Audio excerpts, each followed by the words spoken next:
ගොඩක් දෙනෙක් ආපු කාරණයක් තමයි අපි ගොඩක් කාලයක් තිස්සේ ඉඩමක් භුක්ති විඳිනවා. ඒ ඉඩමේ පදිංචි වෙලා ඉන්නවා. අපිට හැබැයි ඔප්පුවක් නැහැ. අපිට ඒ ඉඩමේ අයිතිය තහවුරු කරන්න යම්කිසි හෝ ලේඛනයක් අපි සතුව නැහැ. අපි කොහොමද ඒකට ඔප්පුවක් හදාගන්නේ? එහෙම නැත්නම් අපිට අපේ ඉඩමේ අයිතිය තහවුරු කරන්න යම්කිසි ලේඛනයක් හදාගන්න ක්‍රමයක් තියනවද කියන කාරණය. තවත් සමහරු කෙලින්ම අහනවා අපිට බැරිද අපේ ඉඩමට ඔප්පුවක් නැති නිසා ප්‍රකාශන ඔප්පුවක් හදාගන්න කියන කාරණය.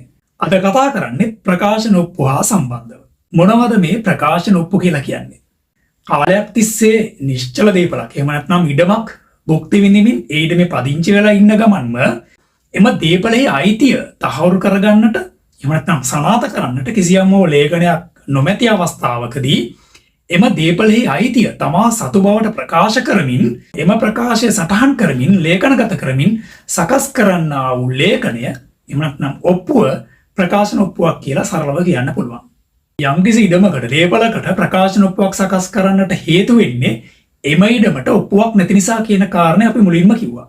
ඔබ දන්නවා යම්කිසි පුද්ගලයෙක් සතුව ඉඩමක් තිබෙනවා නම් එම පුද්ගලයාට එම ඉඩමේ අයිතිය තහවුරු කරන්නට තිබෙන්නා වූ මූලිකම නීතිමය ලේඛනය තමයි ඔප්පුවක්.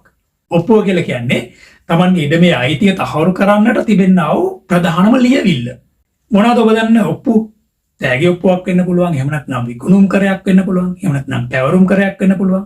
ඔන්න ඔය ආකාරයේ ඔප්පු සකස් කරන්නට මූලිකම නෛතික පදනම සකස් කරන්නව ප්‍රධානම පනත් දෙකක් තිබෙනවා. නොතාරිස් ආඥා පනත සහ වංචා වැළැක්වීමේ ආඥා පනත.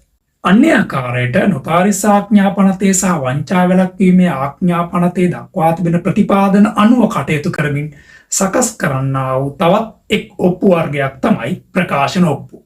ඒ කියන්නේ ප්‍රකාශන ඔප්පු සකස් කරන්නේ තෑගි ඔප්පු, එහෙම නැත්නම් විකුණුම් කර, එහෙම නැත්නම් විකුණුම් ඔප්පු ආදී සකස් කරන්නා වූ පිළිවෙලටමයි එහි දක්වා තිබෙන නෛතික ප්‍රතිපාදන මත අනුව කටයුතු කරමින්මයි. හැබැයි අර මම මුලින් කිව්ව ඔප්පුවලට වඩා වෙනස් ආකාරයේ ලක්ෂණ මෙන්න මේ ප්‍රකාශන ඔප්පුවල තිබෙනවා. අපි එකින් එක බලමු මොනවද ප්‍රකාශන ඔප්පුවක තිබෙන්නා වූ මෙන්න මේ ලක්ෂණ. ප්‍රකාශන ඔප්පුවක් හදන්නේ කොහොමද? ඒ වගේම ප්‍රකාශන ඔප්පුවක වළංගුතාවය එහෙම නැත්නම් ප්‍රකාශන ඔප්පුවක තිබෙන්නා වූ විශේෂ තත්වයන් මොනවද කියන කාරණය අපි සාකච්ඡා කරමු.